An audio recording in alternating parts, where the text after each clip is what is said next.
знаете, сегодня мы внедряем проектное управление в системе госуправления, то есть государственные органы меняют свою практику, внедряют проектный подход и тем самым повышают свою эффективность и достигают конечного результата. Но, как вы знаете, в госаппарате у нас существует кнут, но пряника нет, да? То есть, образно говоря, инструмент мягкого подталкивания или какая-то дополнительная мотивация должна быть создана. И это международная практика. Сегодня Казахстан уже третий год подряд проводит национальный конкурс проектного менеджмента.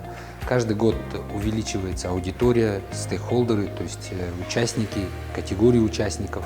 Казахстан Project Management Awards конкурсы бұл жалпы ұлттық конкурс.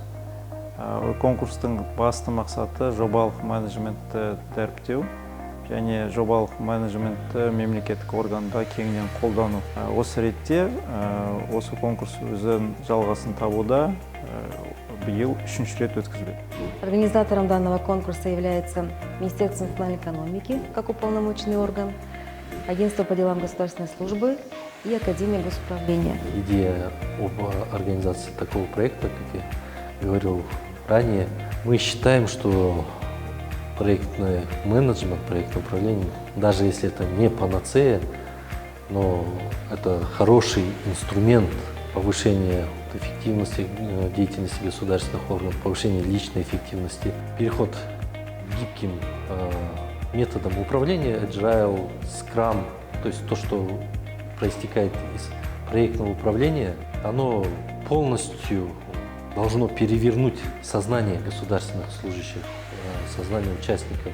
Проектное управление в тех странах, где оно широко применяется, позволило не только повысить эффективность, скажем так, бюджетных затрат, но вообще повысило эффективность реализации государственных программ, государственных проектов.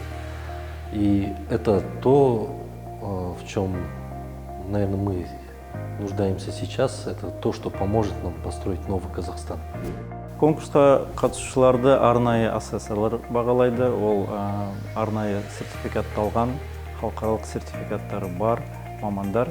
Және конкурсқа қатысқандардың өз ұсынымдарын белгілі тәртіппен бағалайды. Және бұны әрбір жобаны бір емес бірнеше сарапшы бағалайтын болады. Объективті және ашық түрде жүргізілетін арнайы жүйе қосылған. Ол жүйені қадағалайтын ұйымдастырушы комитеті бар. Және онымен бірге тығыз жасайтын арнайы жюри жұмыс жасайды. У нас 3 номинации. Это лучший проектный менеджер, лучший проектный офис и лучший проект. В рамках этих номинаций у нас еще и спецпризы. Лучший проект «Дружелюбный к детям». Это в связи с тем, что у нас этот год признан годом ребенка, была учреждена такая номинация. Еще номинация «Лучший проектный тренер», ПМ-тренер. И третья номинация – это в рамках реализации указа государства о дебюрократизации лучший проект, направленный на совершенствование деятельности госаппарата.